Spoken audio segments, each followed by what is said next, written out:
يا مساء الفل عليكم حبايبي، تعالوا نعمل اسرع كب كيك واحلى كب كيك.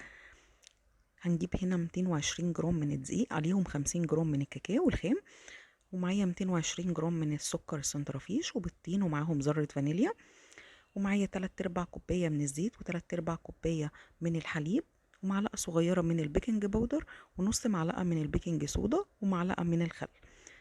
هحط كده المواد السايلة كده مع بعضها كده اهو على طول. انا استخدمت هنا دورق علشان يبقى سهل عليا ان انا اصبه في قوالب الكب كيك. هقلب كده المواد كلها مع بعض، وهنا حطيت المواد الجافة كلها مع بعضها، وجبت كده الهاند بلندر وقلبت وشقلبت كله مع بعضه.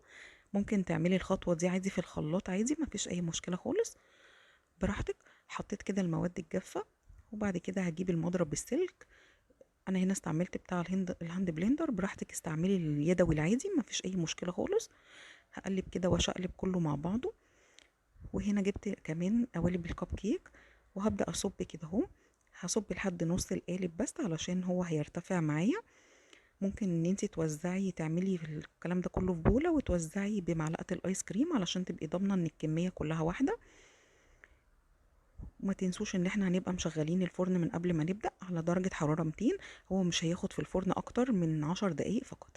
هنضف كده اللي انا عملته علشان بس ما يتحرقش معايا في الفرن، وهكمل الباقي. وبعد كده بعد ما يخرج هسيبه يتهوى خالص.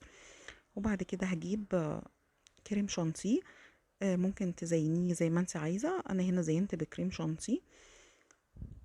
ممكن تستخدمي جناش، ممكن تحشيه من جوه زي ما انت تحبي.